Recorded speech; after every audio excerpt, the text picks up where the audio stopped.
Hey guys, so we got recording on our first episode. We were going to share with y'all, stories from last season, and then they just kept coming. And then they just kept, because there's so much, you've got several months of all these different days and hours and experiences with different guys, and anytime I go in the woods, it's an adventure and there's always something cool to talk about.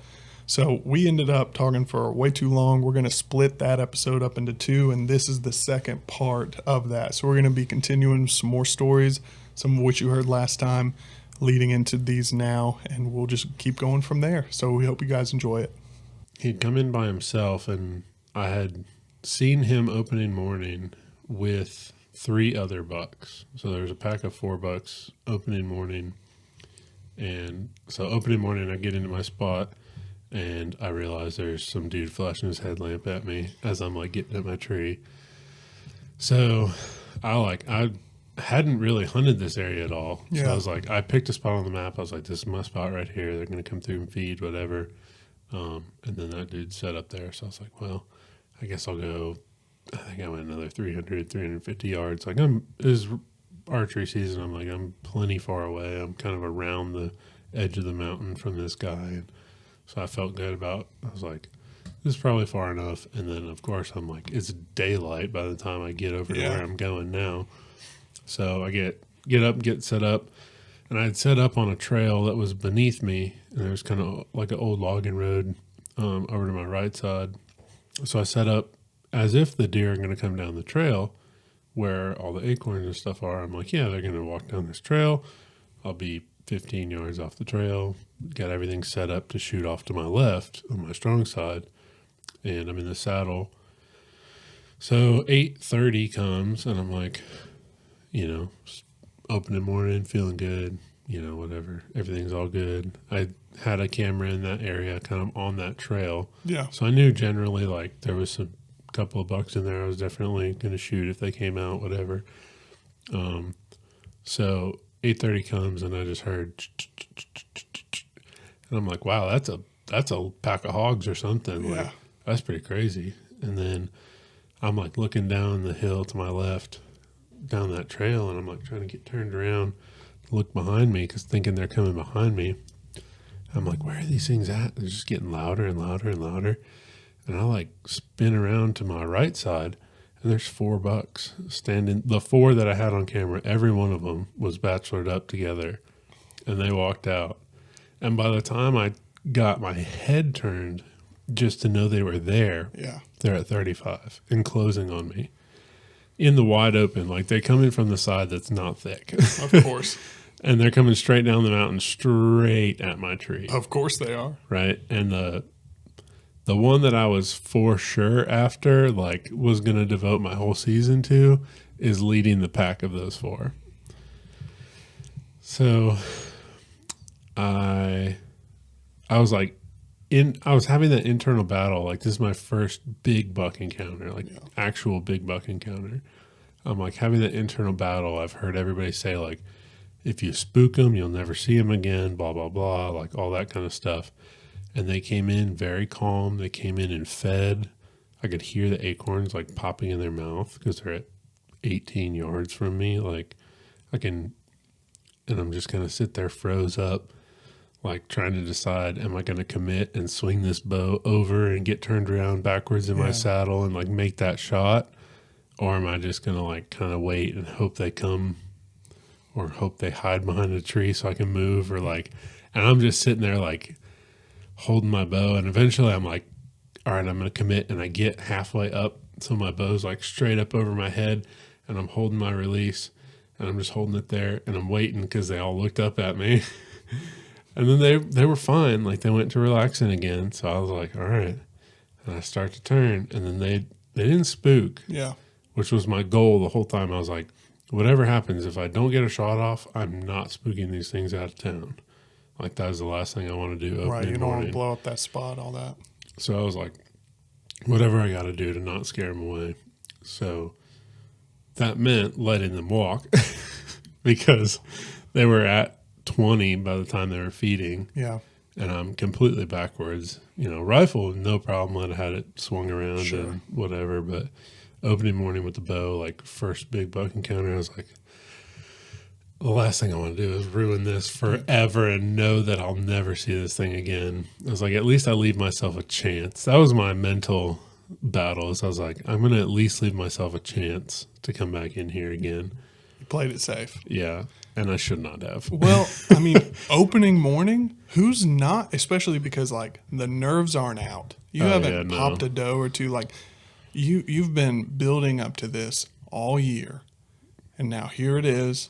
And this is my first year that I like ran summer trail cameras and did summer scouting and that kind of thing. So the anticipation so I even knew higher.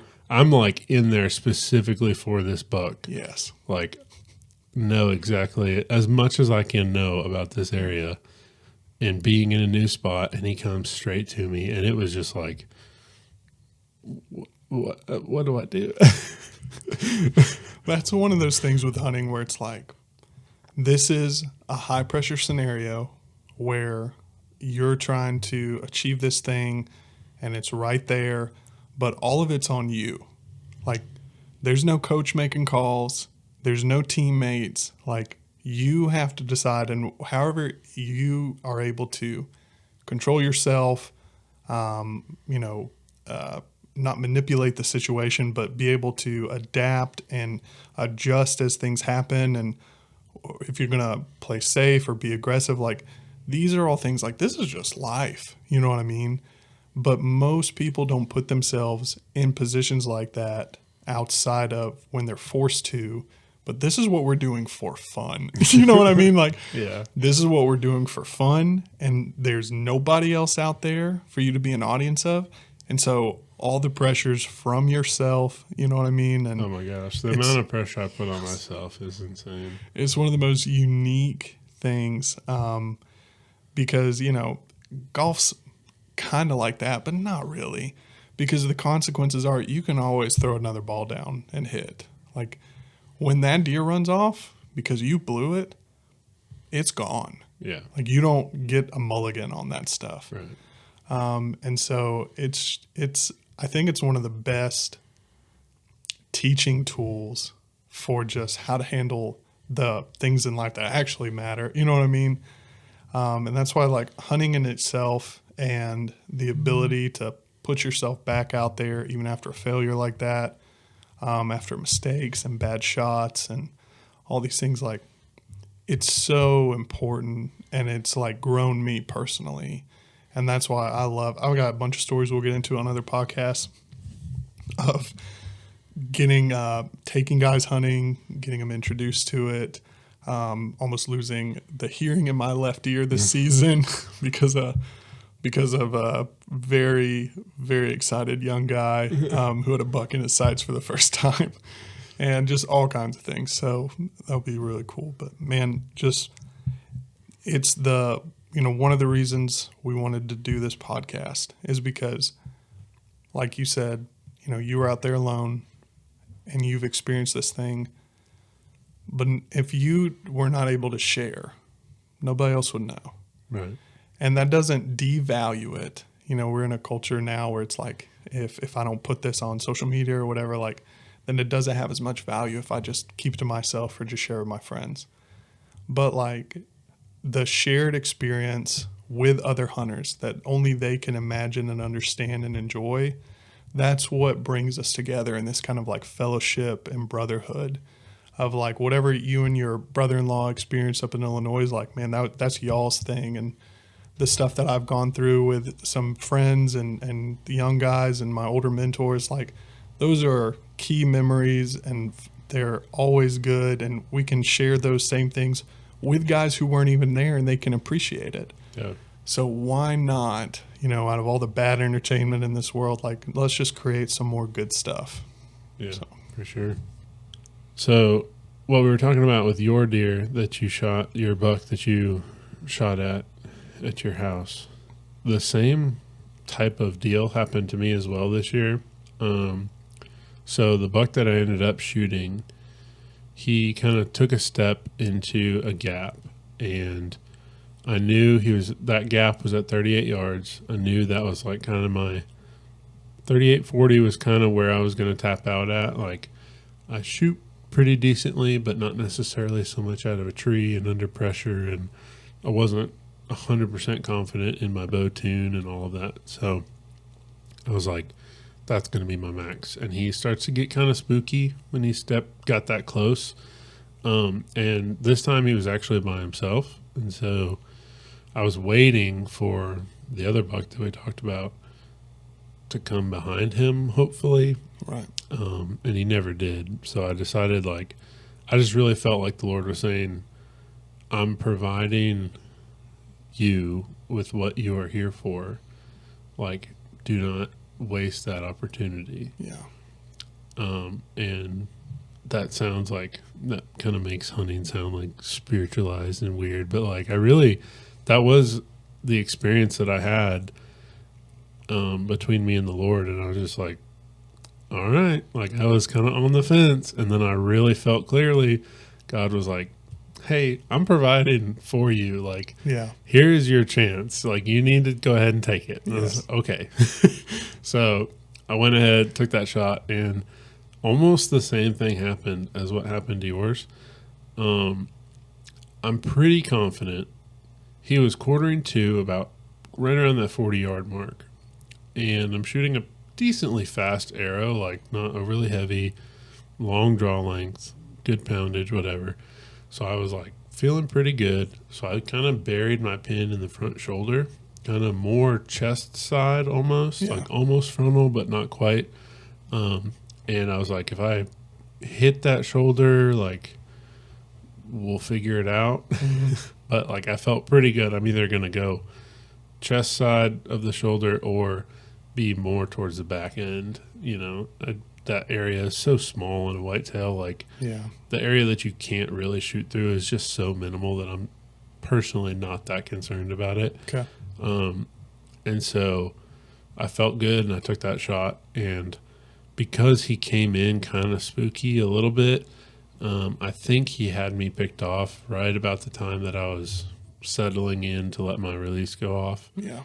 And he took a step and turned so that he was like turning towards being broadside, but he was getting ready to run off. So I think when he took that step, I don't know if he got 2 steps in, maybe. He didn't duck, but he started to go forward and his body moved through where my shot was coming towards. Mm-hmm.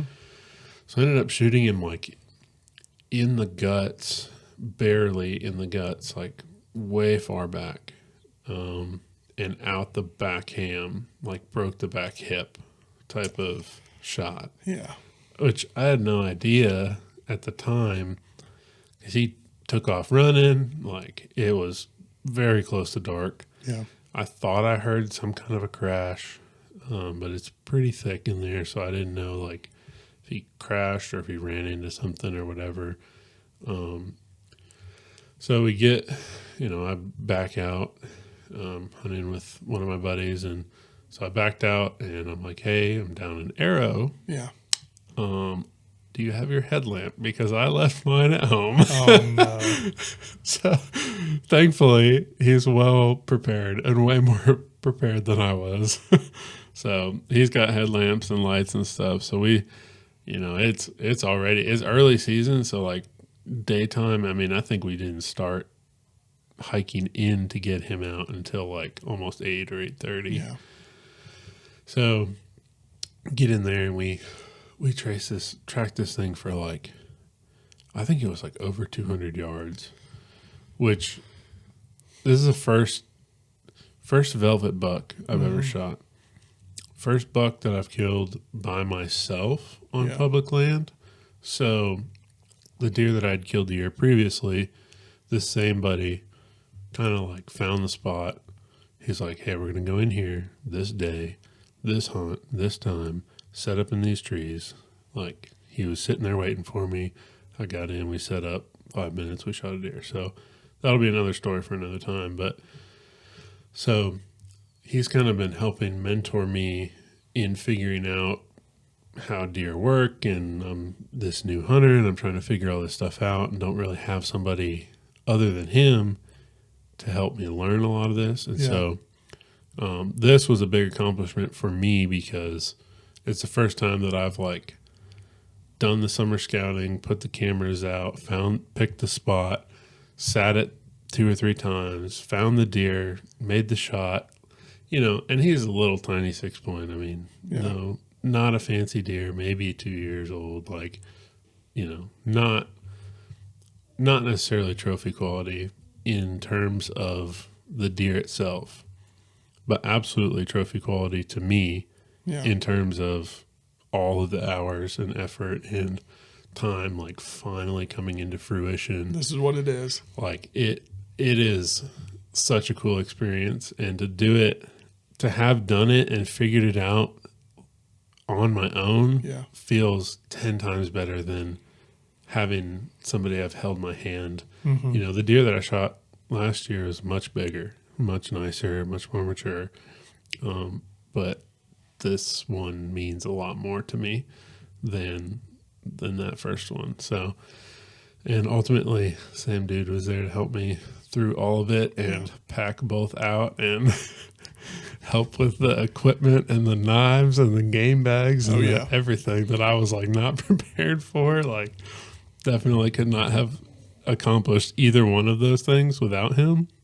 But so super appreciative of that relationship that we have and that we've developed because of hunting, and how it's led into the rest of our lives and like our families. And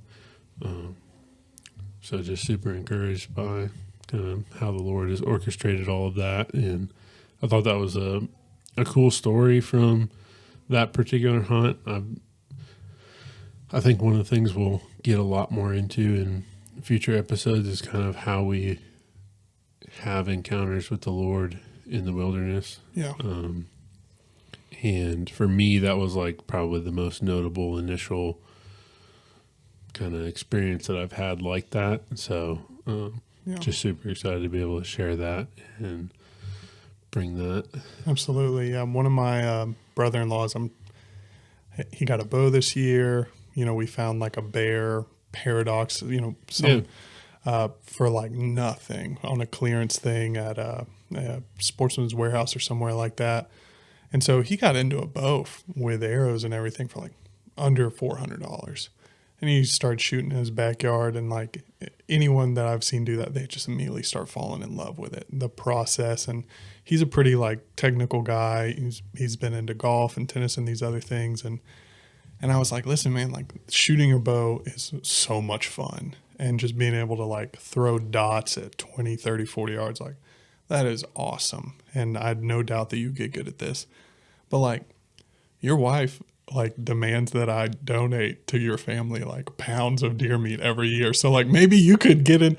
This is what it's for, like this, I enjoy the cooking prospect of it, the providing aspect. Like I enjoy, being in the woods and my biggest encouragement to him was like because he's a Christian and he's pretty faithful, and he helps teach Sunday school. He just recently became a deacon, and like he is actively trying to serve God and follow him and grow in his faith.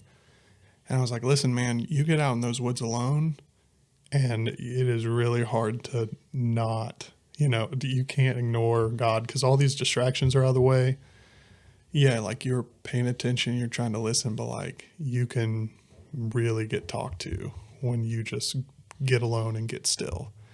And it's hugely beneficial for me, and I would encourage, anybody to just recognize what a gift it is that we can just do this. And yeah, all the benefits of it, all the hobby aspects of it, but at the same time, like this is the way in which like God gave us to enjoy his creation, and we should just eat that up.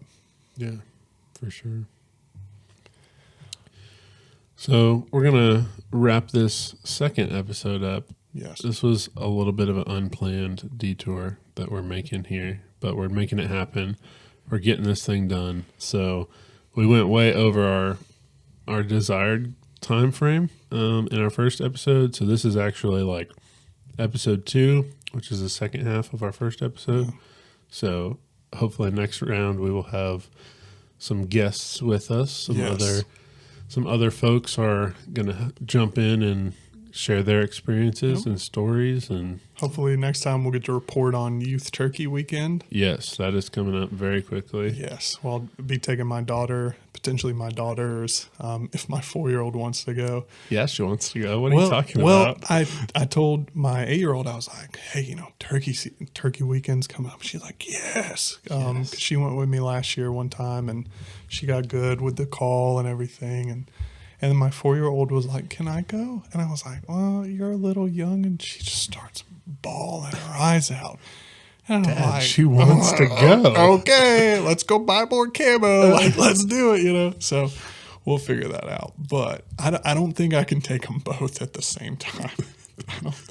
Because, like, Definitely individually, gonna be a ground blind situation if that happens. One of them can be still, but they can't be quiet. And the other one can be quiet, but they can't be still. So I've got to, like, really figure out how to manage that situation. But, yeah. So it'll be good. You decking them out in First Light, or are you going to Walmart? They don't make First Lighting kids yet. Really? No. But one day, when I take out a second mortgage, maybe I'll be able to deck them out. Yes. Sounds good. So. All right. So that's the end of episode 2, the Reborn Outdoors Podcast. Thank you guys for tuning in and joining along with us. We will See you next time.